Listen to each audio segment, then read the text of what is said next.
Sir Shahabuddin बहुत लायक वकील थे। वकालत के शोबे में एक खास इज्जत और मुमताज मकाम के हामिल थे। उसके अलावा मजलिस कानून साज के सदर भी थे। सर शहाबुद्दीन इकबाल के बेतकल्लुफ दोस्तों में शुमार होते थे। शहाबुद्दीन लंबे कद के ग्रां डील लहीम शहीम शख्स थे और इनका रंग हद दर्जा स्याह फाम था। खुश खुराक भी थे। उनकी ये तमाम आदात और खसाइस इकबाल की रगे ज़राफत को भड़का देते थे। कभी कभी सर शहाबुद्दीन को कोई बात नागवार गुजरती तो इकबाल हंसकर माजरत भरे लहजे में कहते, तुम्हें देखते ही मुझ पर लतीफों की आमद शुरू हो जाती है। खुदा के लिए मुझे इससे ना रोका करो। मौसम बहार की आमद पर एक मर्तबा शाहदरा में एक पार्टी का एहतमाम किया गया जिसमें बहुत से वकला हजरात भी मदऊ थे। इकबाल और बैरिस्टर मिर्जा जलालुद्दीन भी पार्टी में शिरकत के लिए पहुंच चुके थे। अचानक बैरिस्टर सर शहाबुद्दीन पार्टी के पिंडाल में दाखिल हुए। चौधरी साहब ने बिल्कुल सफेद रंग के कपड़े पहन रखे थे। उन्हें देखते ही इकबाल की रगे ज़राफत फड़क उठी।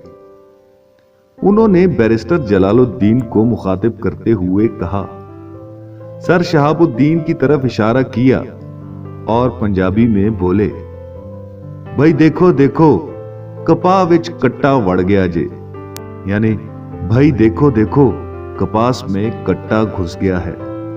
इसी तरह रमजान के महीने में सर चौधरी शहाबुद्दीन ने अपनी कोठी में इफ्तार पार्टी दी जिसमें नामवर वकला और मुअज़्ज़िज़ीन शहर शामिल थे। अचानक चौधरी साहब ने अपने मुलाजिम से कहा, जरा पानी लाना। इकबाल ने मुलाजिम को तलकीन करते हुए हिदायत दी, भाई बाल्टी भरकर लाना, चौधरी साहब पानी मांगते हैं। बैरिस्टर शहाबुद्दीन ने नई कोठी बनवाई तो उसे देखने के लिए कुछ दोस्त वकला को बुलाया। उनमें इकबाल भी शामिल थे। सर शहाबुद्दीन ने दोस्तों से दरियाफ्त किया, इस कोठी का नाम क्या रखा जाए? इकबाल ने झट से जवाब दिया, इसके मुतालिक काविश की क्या जरूरत है, इसका नाम देव महल रखिए। मेयर लाहौर की हैसियत में एक खास तकरीब की सदारत करते हुए सर शहाबुद्दीन ने अरूसुल बलाद लाहौर के तमाम खाकरूबों से खिताब किया। बैरिस्टर इकबाल भी उस तकरीब में मौजूद थे। तकरीब के बाद उन्होंने बैरिस्टर शहाबुद्दीन को बताया कि उनकी तकरीर के दौरान एक मेहतरानी का बच्चा रो रहा था। जब वो कोशिश के बावजूद चुप न हुआ तो मेहतरानी ने आपकी तरफ इशारा करते हुए कहा, चुप कर जा पुत्र, नहीं ते मामा मारूगा। बेटा चुप कर जा वरना मामू मारेगा।